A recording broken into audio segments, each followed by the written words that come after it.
শ্রোতা বন্ধুরা, গল্পকথার আসরের আজকের বৈঠকে যোগদান করার জন্য অসংখ্য ধন্যবাদ। আমি রুদ্র দত্ত। আজকের গল্পটি সৈয়দ মুজতবা আলীর চাচা কাহিনী গ্রন্থের থেকে গুচ্ছ গল্পের শেষটি, বেঁচে থাকো সর্দি কাশি।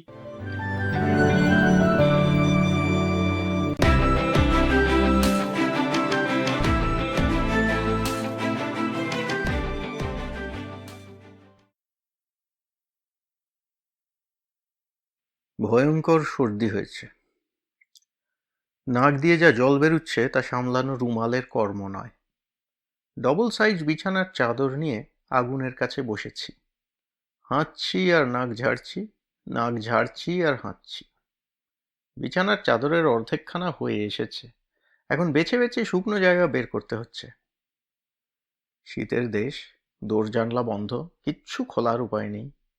জানলা খুললে মনে হয় গৌরী শঙ্করের চূড়োটি যেন হিমালয় ত্যাগ করে আমার ঘরে নাক গলাবার তালে আছেন। জানি একই রুমালে বারবার নাক ঝাড়লে সর্দি বেড়েই চলে, কিন্তু উপায় কি? দেশে হলে রকে বসে বাইরে গলা বাড়িয়ে দিয়ে সশব্দে নাক ঝাড়তুম। এই নোংরামির হাত থেকে রক্ষা তো পেতুমই, নাকটাও কাপড়ের ঘষায় ছড়ে যেত না। হঠাৎ মনে পড়ল, পরশুদিন এক ডাক্তারের সঙ্গে অপেরাতে আলাপ হয়েছে। ডাকসাইটে ডাক্তার, মিউনিখ শহরে নাম করতে পারাটা চারটিখানি কথা নয়। যদিও জানি ডাক্তার করবে কচু, কারণ জার্মান ভাষাতেই প্রবাদ আছে, ওষুধ খেলে সর্দি সারে 7 দিনে, না খেলে 1 সপ্তাহে। তবু গেলুম তাঁর বাড়ি। আমার চেহারা দেখেই তিনি বুঝতে পারলেন ব্যাপারটা কি। আমি বললুম, সর্দির ওষুধ আছে? আপনার প্রথম এবং খুব সম্ভব শেষ ভারতীয় রোগীর একটা ব্যবস্থা করে দিন। আবার এক নাক দিয়ে বেরোচ্ছে রাইন, অন্য নাক দিয়ে ওডার। ডাক্তার যদিও জার্মান, তবু হাত দুখানি আকাশের দিকে তুলে ধরলেন ফরাসির কায়দায়। বললেন, অবাক করলেন স্যার, সর্দির ওষুধ নেই? কত চান? সর্দির ওষুধ হয় হাজারো রকমের। বলে আমাকে পাশের ঘরে নিয়ে গিয়ে খুললেন লালকেল্লার সদর দরজা পরিমাণ এক আলমারি। চৌকো, গোল, কোমর মোটা, পেট ভারী, 52 রকমের বোতল শিশিতে ভর্তি। নানা রঙের লেবেল, আর সেগুলোর উপর লেখা রয়েছে বিকট বিকট সব লাতিন নাম। এবারে খানদানি ভিয়েনিজ কায়দায় কোমরে 2 ভাঁজ হয়ে বাও করে বাঁ হাত পেটের উপর রেখে ডান হাত দিয়ে তরোয়াল চালানোর কায়দায় দেরাজের এক প্রান্ত থেকে আরেক প্রান্ত অবধি দেখিয়ে দিয়ে বললেন, বেছে নিন মহারাজ, কথাটা জার্মান ভাষায় চালু আছে, সব সর্দির দাওয়াই। আমি সন্দিগ্ধ নয়নে তাঁর দিকে তাকালুম। ডাক্তার মুখ ব্যাদান করে পরিতোষের ঈষৎ হাস্য দিয়ে গালের 2টি টোল খোলতাই করে দিয়েছেন। হাঁটা লেগে গিয়েছে 2 কানের ডগায়। একটা ওষুধের কটমটে লাতিন নাম অতি কষ্টে উচ্চারণ করে বললুম, এর মানে তো জানি রে। সদয় হাসি হেসে বললেন, আমিও জানি নে, তবে এটুকু জানি ঠাকুর মামার্কা কচু ঘিঁচু মেশানো দিশি দাওয়াই মাত্রেরই লম্বা লম্বা লাতিন নাম হয়। আমি শুধালুম, খেলে সর্দি সারে? বললেন, গলায় একটু আরাম বোধ হয়, নাকের সুড়সুড়িটা হয়তো একটু আধটু কমে। আমি কখনো পরখ করে দেখিনি, সব পেটেন্ট ওষুধ, নমুনা হিসেবে বিন পয়সায় পাওয়া, তবে সর্দি সারে না এ কথা জানি।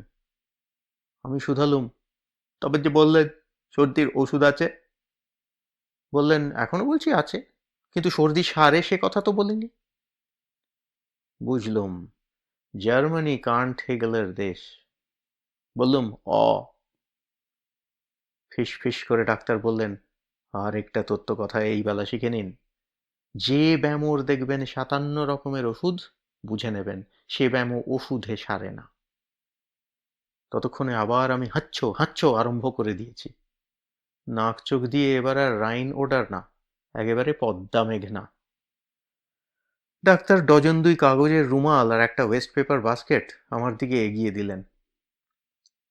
ধাক্কাটা সামলে উঠে প্রাণ ভরে জার্মান সর্দিকে অভিসম্পাত দিলুম।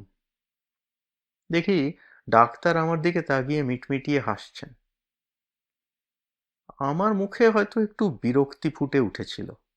বললেন, সর্দি কাশির গুণও আছে, আমি বললুম, কচু, হাতি, ঘট্টা। বললেন, তর্জমা করে বলুন। আমি বললুম, কচুর লাতিন নাম জানি রে, হাতি হলো এলিফ্যান্ট, আর ঘরটা মানে গ্লকে। মানে? আর বুঝে দরকার নেই, এগুলো কটু বাক্য।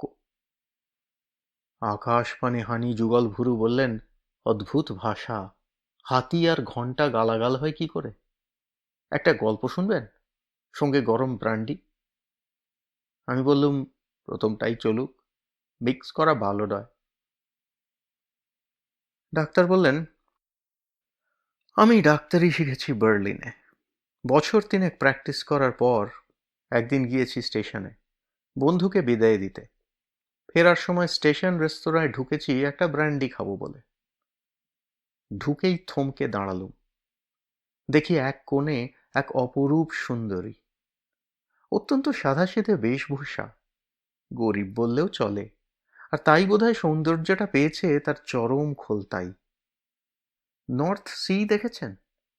তবে বুঝতেন হব হব সন্ধ্যায় তার জল কিরকম নীল হয়, তারই মতো সুন্দরীর চোখ। দক্ষিণ ইটালিতে কখনো গিয়েছেন? না? তবে বুঝতেন সেখানে সোনালি রোদে রূপালী প্রজাপতির কি রাগিনী, তারই মতো তার ব্লন্ড চুল। ড্যানিউব নদী দেখেছেন? না? তাহলে আমার সব বর্ণনাই বৃথা। আমি বললুম, বলে যান, রসগ্রহণে আবার কণামাত্র অসুবিধা হচ্ছে না। না থাক, ওরকম বেয়ারিং পোস্টের বর্ণনা দিতে আমার মন মানে না।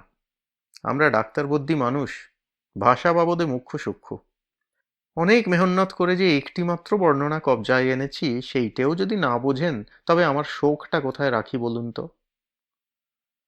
কাতর হয়ে বললুম, নিরাশ করবেন না। তবে চলুক থ্রি লেগেড রেস। ডানিউব নদীর শান্ত প্রশান্ত ভাবখানা তার মুখের উপর। অথচ জানেন, ড্যানিউব অগভীর নদী নয়। আর ড্যানিউবের উৎপত্তিস্থল দেখেছেন? না। তাহলে বুঝতেন সেখানে তন্নঙ্গি ড্যানিউব যেরকম লাজুক মেয়ের মতো এঁকে বেঁকে আপন শরীর ঢাকতে ব্যস্ত, এ মেয়ের মুখে তেমনি ছড়ানো রয়েছে লজ্জার কেমন যেন একটা আঁকুবাঁকু ভাব। এই লজ্জা ভাবটার উপরই আমি বিশেষ করে জোর দিতে চাই।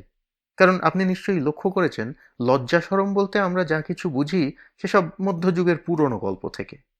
বেয়াত্রিচে দান্তেকে দেখে লাজুক হাসি হেসেছিলেন। আমরা তাই নিয়ে কল্পনার জাল বুনি। আজকের দিনে এসব তো আর বার্লিন শহরে পাওয়া যায় না। মধ্যযুগের নাইটদের শিভালরি গেছে, আর যাবার সময় নিয়ে গিয়েছে মেয়েদের মুখ থেকে সব লজ্জা, সব ব্রীড়া। কিন্তু আপনাদের দেশে নিশ্চয়ই এখনো এই মধুর জিনিসটি দেখতে পাওয়া যায়, আর তার চেয়েও নিশ্চয় আপনার দেশের লোক এখনো অগ্রপশ্চাৎ বিবেচনা না করে প্রথম দর্শনেই প্রেমে পড়ে। তাই আপনি বিশ্বাস করবেন, কিন্তু আমি নিজে এখনো করতে পারিনি। কি করে আমার তখন মনে হলো এ মেয়েকে না পেলে আমার চলবে না। হাসলেন না যে? তার থেকেই বুঝলুম আপনি ওকিবহাল, আপনি আমাকে বিশ্বাস করতে পেরেছেন। কিন্তু জার্মানরা আমার এই অবস্থার কথা শুনে হাসে। আর হাসবেই বা না কেন? চেনা নেই, শোনা নেই, বিদ্যাবুদ্ধিতে মেয়েটা হয়তো অফিস বয়ের চেয়েও আকাট, হয়তো মাতালদের আড্ডায় বিয়ার বিক্রি করে পয়সা কামায়, কিংবা এও তো হতে পারে যে তার বিয়ে হয়ে গিয়েছে। এসব কোনো কিছুর তত্ত্বতাবাস না করে এক ঝটকায় মনস্থির করে ফেলা, এ মেয়ে না হলে আমার চলবে না। আমি কি খামখেয়ালি চেঙ্গিস খান, না হাজারো প্রেমের ডন জোয়ান? ভাবছি আর মাথার চুল ছিঁড়ছি, কোন অজুহাতে, কোন অছিলায় এর সঙ্গে আলাপ করা যায়। কিছুতেই কোনো হদিশ পাচ্ছি নে। আমাদের মাঝখানে তিনখানা মাত্র ছোট্ট টেবিলের যে উত্তাল সমুদ্র, সেটা পেরিয়ে ওর কাছে পৌঁছই কি প্রকারে। প্রবাদ আছে, প্রেমে পড়লে বোকা নাকি বুদ্ধিমান হয়ে যায়। প্রিয়াকে পাওয়ার জন্য তখন তার ফন্দি ফিকির আর আবিষ্কার কৌশল দেখে পাঁচজনের তাক লেগে যায়। আর বুদ্ধিমান নাকি প্রেমে পড়লে হয়ে যায় একদম গবেট। এমন সব কাণ্ড তখন করে বসে যে 10 জন তাজ্জব না মেনে যায় না, এ লোকটা এসব পাগলামি করছে কি করে। এই জীবনে সেই সেদিন আমি প্রথম আবিষ্কার করলুম যে আমি বুদ্ধিমান। কারণ পূর্ণ 1 ঘন্টা ধরে ভেবে ভেবেও আমি সামান্যতম কৌশল আবিষ্কার করতে পারলুম না আলাপ করি কোন কায়দায়।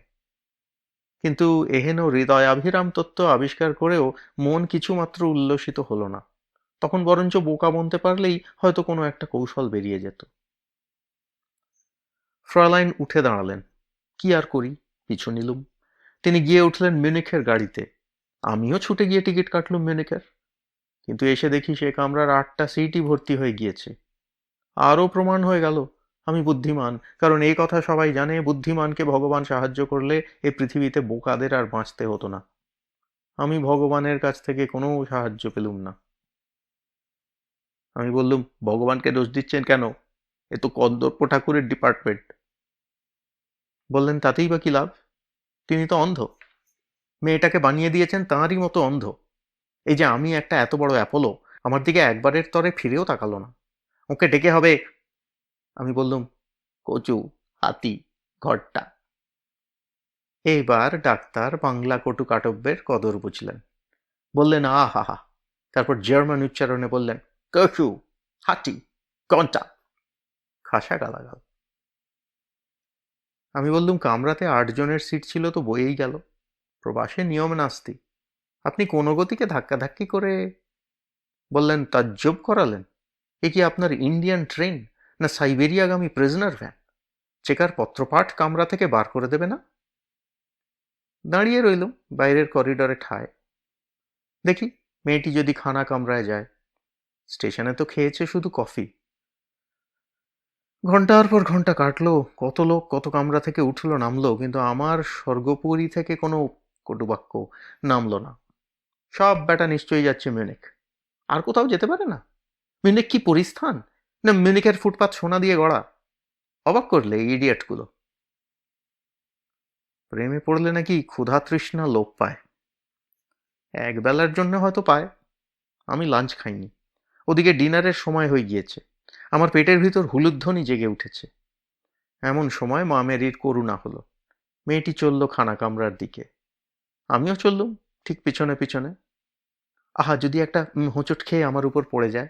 দুত্তর তারও উপায় নেই। উঁচু হিলের জুতো হলে গাড়ির কাঁপুনিতে পড়ে যাওয়ার সম্ভাবনা থাকে। এ পড়েছে ক্রেপসো। ঠিক পিছনে পিছনে গিয়ে খানা কামরায় ঢুকলুম। ওয়েটারটা ভাবলে স্বামী স্ত্রী, না হলে তরুণ তরুণী মুখ গুমসো করে খানা কামরায় ঢুকবে কেন? বসালো নিয়ে একই টেবিলে মুখোমুখি। হে মা মেরি, নটরদাম গির্জায় তোমার জন্য আমি 100টা মোমবাতি মানত করলুম। দয়া করো মা, একটা কিছু ফিকির বাতলাও আলাপ করবার।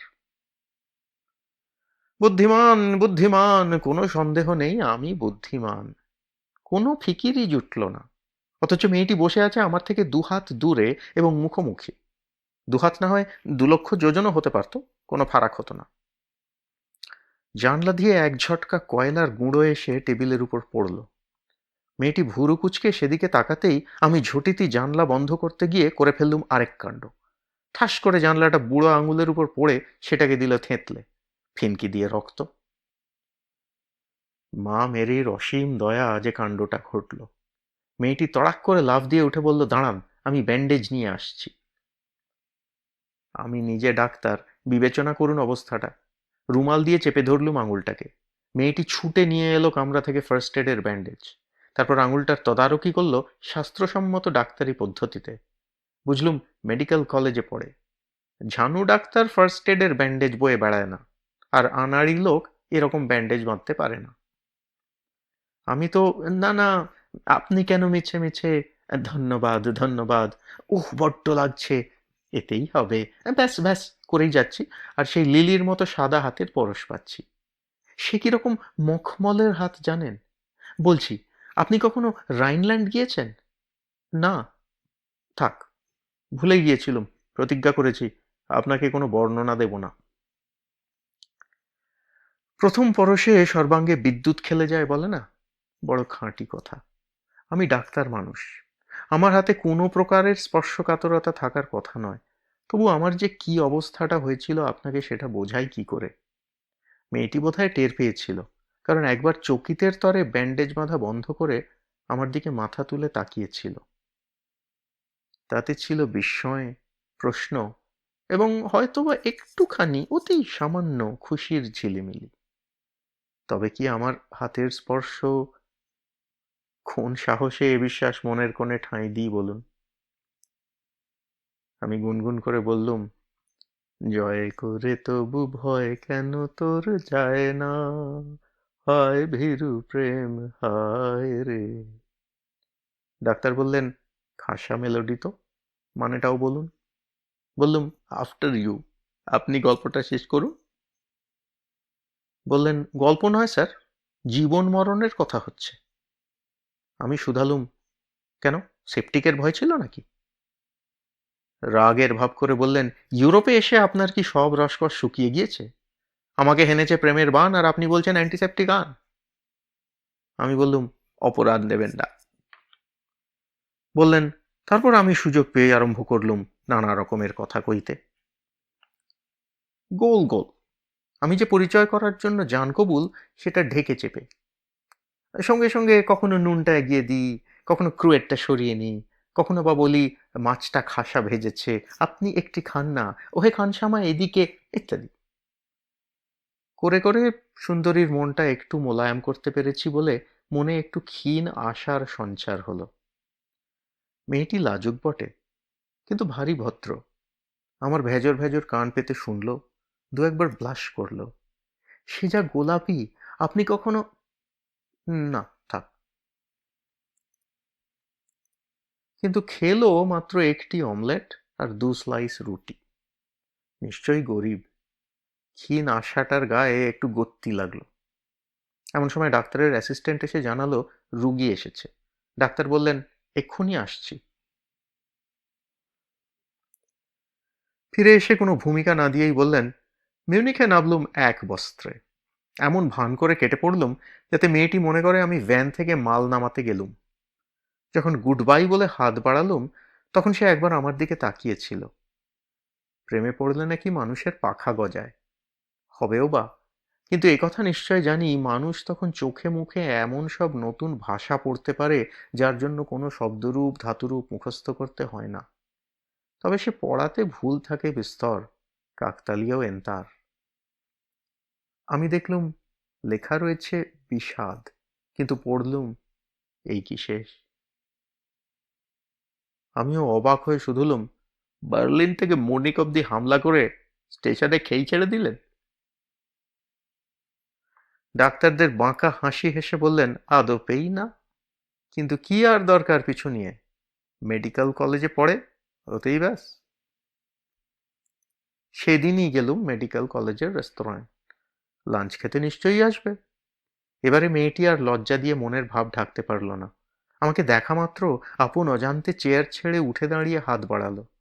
সঙ্গে সঙ্গে সমস্ত মুখে যে খুশি ছড়িয়ে পড়ল, তা দেখে আমার মনে আর কোনো সন্দেহ রইল না, ভগবান মাঝে মাঝে বুদ্ধিমানকেও সাহায্য করেন। ততক্ষণে মেয়েটি তার আপনহারা আচরণটাকে সামলে নিয়েছে। লজ্জা এসে আবার সমস্ত মুখ ঢেকে ফেলেছে।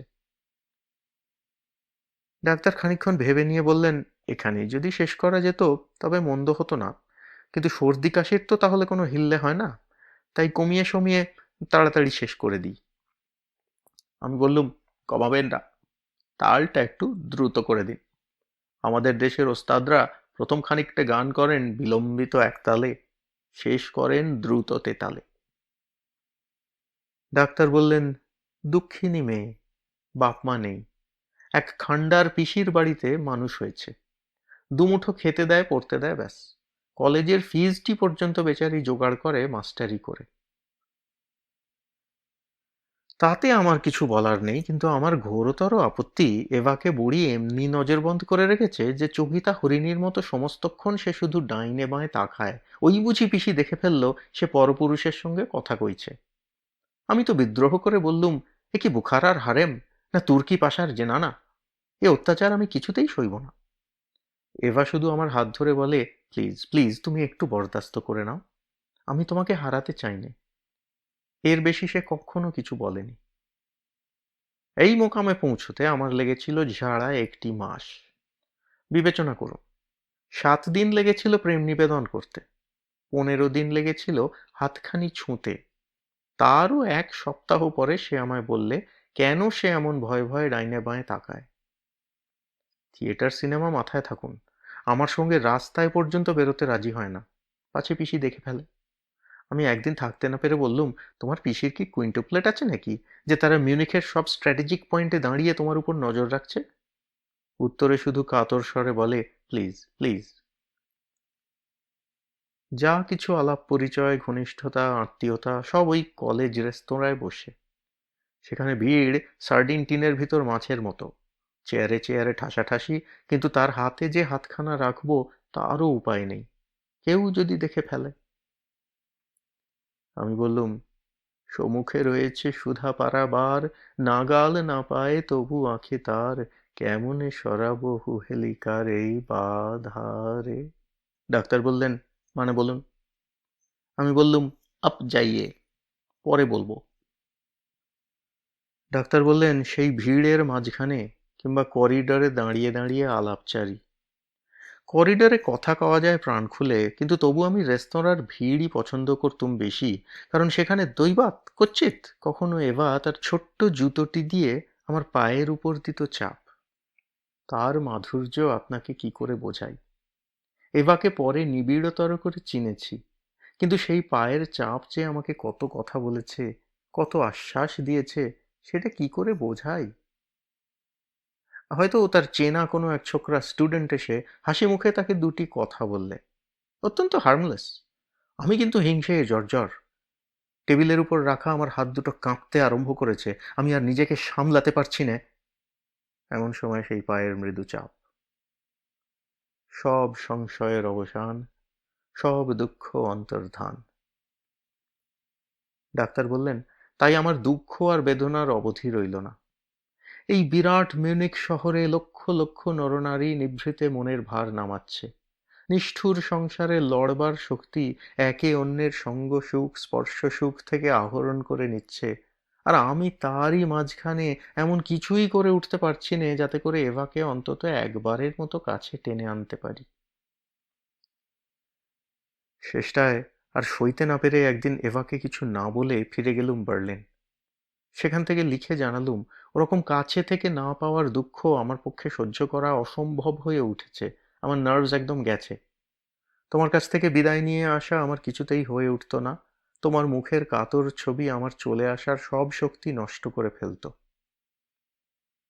আমি বললুম, আপনি তো দারুণ লোক মশাই। তবে হ্যাঁ, আপনাদের নিচেই বলেছেন, কড়া না হলে প্রেম মেলে না। ডাক্তার বললেন, ঠিক উল্টো। কড়া হতে পারলে আমি মিউনিক থেকে পালাতুম না। পলায়ন জিনিসটা কি বীরের লক্ষণ? তা সে কথা থাক। উত্তর পেলুম সঙ্গে সঙ্গেই। সে চিঠিটি আমি এতবার পড়েছি যে তার ফুল স্টপ কমা পর্যন্ত আমার মুখস্থ হয়ে গিয়েছে, এবং তার চেয়েও বড় কথা, সে চিঠিটির বক্তব্য আমার কাছে সম্পূর্ণ অবিশ্বাস্য ঠেকল। আপনাদের দেশে অবিশ্বাস্য বলে কোনো জিনিস নেই। ভিখিরিকে মাথায় তুলে নিয়ে আপনাদের দেশে হাতি হামেশাই রাজা বানায়, কিন্তু জার্মানিতে তো সেরকম ঐতিহ্য নেই। চিঠিতে লেখা ছিল, বেশি লিখব না, আমারও অসহ্য হয়ে উঠেছে, তাই স্থির করেছি তোমার ইচ্ছা মতো তোমায় আমায় একবার নিভৃতে দেখা হবে, তারপর বিদায়। যতদিন পিসি আছেন ততদিন আমি আর কোনো পন্থা খুঁজে পাচ্ছি না। তুমি আসছে বুধবার দিন আমাদের বাড়ির সামনে ফুটপাথে অপেক্ষা করো, আমি তোমাকে আমার ঘরে নিয়ে আসব। ডাক্তার বললেন, বিশ্বাস হয় আপনার, যে মেয়ে পিসির ভয় আমার সঙ্গে কলেজ রেস্তোরাঁর বাইরে পর্যন্ত যেতে রাজি হতো না, সে আমাকে ডেকে নিয়ে যাচ্ছে আপন ঘরে? আমি বললুম, পিরিতি শহরে ডোবার পূর্বে যে রাধা সাপের ছবি মাত্র দেখেই অজ্ঞান হতেন, সেই রাধাই অভিসারে যাওয়ার সময় আপন হাত দিয়ে পথের পাশের সাপের ফনা চেপে ধরেছেন, পাছে সাপের মাথার মণির আলোকে কেউ তাকে দেখে ফেলে। ডাক্তার বললেন, তাই বটে, তবে কিনা আমি রাধার প্রেম কাহিনী কখনো পড়িনি। সে কথা থাক। আমি মিউনিক পৌঁছলুম বুধবার দিন সন্ধ্যের দিকে। কয়লার গুঁড়োয় সর্বাঙ্গ ঢেকে গিয়েছিল বলে ঢুকলুম একটা পাবলিক বাথে স্নান করতে। টাবে বসে সর্বশরীর ডলাই মলাই করে আর গরম জলে সেদ্ধ চিংড়িটার মতো লাল হয়ে যখন বেরোলুম, তখন আর হাতে বেশি সময় নেই। অথচ গরম টাব থেকে ওরকম হুট করে ঠান্ডায় বেরুলে যে সঙ্গে সঙ্গে ঝপ করে সর্দি হয়, সে কথাও জানি। চানটা না করলেও যে হতো সে তত্ত্বটা বুঝতে পারলুম রাস্তায় বেরিয়ে, কিন্তু তখন আর আফসোস করে কোনো ফায়দা নেই। সেই ডিসেম্বরের শীতে চললুম এবার বাড়ির দিকে, মা মেরির উপর ভরসা করে যে এ যাত্রায় সর্দিটা নাও হতে পারে। আমি বললুম, আমরা বাংলা বলি, দুগ্গা বলে ঝুলে পড়লুম।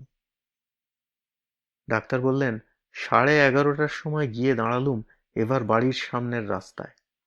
টেম্পারেচার তখন শূন্যেরও নিচে, আপনাদের পাগলা ফারেনহাইটের হিসেবে 32-এর ঢের নিচে। রাস্তায় 1 ফুট বরফ, আকাশ মেঘাচ্ছন্ন, আর আমার চতুর্দিকে যে হিম ঘনাতে লাগলো তার সঙ্গে তুলনা দিয়ে বলতে পারি আমাকে যেন কেউ একটা বিরাট ফ্রিজিডেয়ারের মধ্যে তালাবন্ধ করে রেখে দিল। 3 মিনিট যেতে না যেতে নামলো মুষলধারে। বৃষ্টি নয়, সর্দি। সঙ্গে সঙ্গে ডাইনামাইট ফাটার হাঁচি, হ্যাচ্চো হ্যাচ্চো হ্যাচ্চো। আপনার আজকের সর্দি তার তুলনায় নস্যি, অর্থাৎ নস্যির খোঁচায় নামানো 2.5 ফোঁটা জল। হাঁচি আর জল, জল আর হাঁচি। কি করি কি করি ভাবছি, এমন সময় এভা এসে নিঃশব্দে আমার হাত ধরল। বরফের গুঁড়োর উপর পায়ের শব্দ শোনা যায় না, তার উপর সে পরেছে সেই ক্রেপসোলের জুতো। বেচারির মাত্র ওই এক জোড়াই সম্বল। কোনো কথা না বলে আমাকে নিয়ে চলল তার সঙ্গে। ফ্ল্যাটের দরজা খুলে করিডরের খানিকটা পেরিয়েই তার কামরা। নিঃশব্দে আমাকে সেখানে ঢুকিয়ে দরজায় খিল দিয়ে মাথা নিচু করে আমার সামনে দাঁড়িয়ে রইল। এবার গোলাপি মুখ ডাচ পনিরের মতো হলদে, টুকটুকে লাল ঠোঁট দুটি ব্লু ডানিউবের মতো ঘন বেগুনি নীল, ভয়ে উত্তেজনায়। আর সঙ্গে সঙ্গে শুরু হলো আবার আমার সেই ডাইনামাইট ফাটানো হ্যাচ্চো হ্যাচ্চো। এবার আমাকে ধরে নিয়ে আমার মাথা গুঁজে দিল বিছানায়, মাথার উপর চাপালো বালিশ আর সব কখানা লেপ কম্বল। বুঝতে পারলুম কেন। পাশের ঘরে পিসি যদি শুনতে পান তবেই হয়েছে। আমি প্রাণপণ হাঁচি চাপবার চেষ্টা করছি আর লেপ কম্বলের ভেতর বমশেল ফাটাচ্ছি। কতক্ষণ এরকম কেটেছিল বলতে পারবো না। হাঁচির শব্দ কিছুতেই থামছে না। এবার শুধু কম্বল চাপাচ্ছে, আমার দম বন্ধ হবার উপক্রম, কিন্তু নিবিড় পুলকে বারবার আমার সর্বশরীর শিহরিত হচ্ছে এবার হাতের চাপ পেয়ে। এমন সময় দরজায় ধাক্কা আর নারী কণ্ঠের তীব্র চিৎকার, দরজা খোল। পিসি। আর লুকিয়ে থেকে লাভ নেই, আমি লেপের ভিতর থেকে বেরোলুম। এভা ভয় ভিড়মি গিয়েছে, খাটের উপর নেতিয়ে পড়েছে। আমি দরজা খুলে দিলুম। সাক্ষাৎ শকুনির মতো বিভৎস এক বুড়ি ঘরে ঢুকে আমার দিকে না তাকিয়েই এভাকে বলল, কাল সকালেই তুই এ বাড়ি ছাড়বি। সঙ্গে সঙ্গে আর কি সব বকুনি দিয়েছিল, ঘেন্না, কেলেঙ্কারি, শোবার ঘরে পরপুরুষ, রাস্তার মেয়ের ব্যবহার, এইসব সে আমার আর মনে নেই। বুড়ি আমার দিকে তাকায় না, গালের উপর গাল চড়ছে যেন 6 গজি পিয়ানোর এক প্রান্ত থেকে আরেক প্রান্ত অব্দি কেউ আঙুল চালাচ্ছে। আমি আর থাকতে পারলুম না, বুড়ির 2 বাহু 2 হাত দিয়ে চেপে ধরে বললাম, আমার নাম পেটার জেলবাখ, বার্লিনে ডাক্তারি করি, ভদ্র ঘরের ছেলে, আপনার ভাইঝিকে বিয়ে করতে চাই। ডাক্তার বললেন, মা মেরি সাক্ষী, আমি এভাবে বিয়ে করার প্রস্তাব এতদিন করিনি, পাছে সে না বলে বসে। আমি অপেক্ষা করছিলুম পরিচয়টা ঘনাবার জন্য। বিয়ের প্রস্তাবটা আমার মুখ দিয়ে যে তখন কি করে বেরিয়ে গেল আমি আজও বুঝে উঠতে পারিনি। পিসি আমার দিকে হাবার মতো তাকালো, এক বিঘত চওড়া হাঁ করে। পাকা 2 মিনিট তার লেগেছিল ব্যাপারটা বুঝতে। তারপর ফুটে উঠল মুখের উপর খুশির পয়লা ঝলক। সেটা দেখতে আরো বিভৎস। মুখের কোঁচকানো এবড়ো খেবড়ো গাল, ভাঙাচোরা নাক, মুখ, ঠোঁট যেন আরো বিকৃত হয়ে গেল। আমাকে জড়িয়ে ধরে কি যেন বলল, ঠিক বুঝতে পারলুম না। তারপর হঠাৎ আমাকে ছেড়ে দিয়ে ছুটল করিডোরের দিকে, চিৎকার করে কাকে যেন ডাকছে। এভা তখনও অচৈতন্য। বুড়ি ফিরে এলো বুড়োকে নিয়ে। বুড়ো ব্যাপারটা বুঝে নিয়েছে চট করে। তার চেহারার খুশির পিছনে দেখলুম সেই ভীত ভাব, এবার মুখে যেটা অষ্টপ্রহর ল্যাপা থাকে। বুঝলুম পিসির দাপটে এ বাড়ির সকলেরই কণ্ঠশ্বাস। মনে হলো বুড়ো খুশি হয়েছে এবার যে এ বাড়ির অত্যাচার থেকে নিষ্কৃতি পেয়েছে তার জন্য। হায়, তার তো নিষ্কৃতি নেই। ডাক্তার বললেন, সেই দুপুর রাতে ওয়াইন এলো, শ্যাম্পেন এলো, হোটেল থেকে সসেজ কাটলেট এলো, হই হই রই রই। এভা সম্বিতে ফিরেছে, বুড়ো শ্যাম্পেন টানছে জলের মতো, বুড়ি এক গেলাসেই টং। আমাকে জড়িয়ে ধরে শুধু কাঁদে, আর এবার বাপের কথা স্মরণ করে বলে ভাই বেঁচে থাকলে আজ সে কি খুশিটাই না হতো। আর এভা আমাকে একবার শুধু কানে কানে বলল, জীবনে এই প্রথম শ্যাম্পেন খাচ্ছি, তুমি আমার উপর একটু নজর রেখো।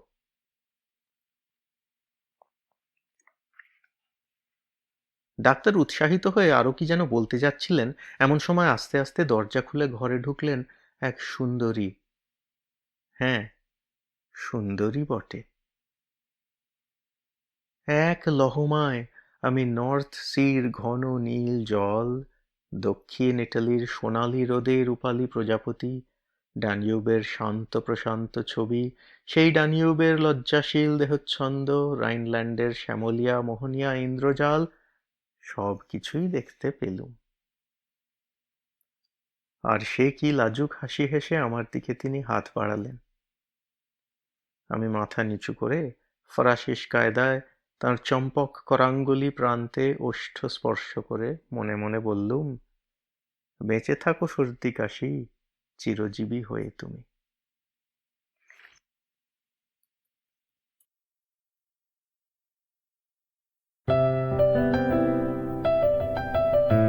আপনাদের মতামত আমাদের জানাতে ভুলবেন না কিন্তু শ্রোতা বন্ধুরা।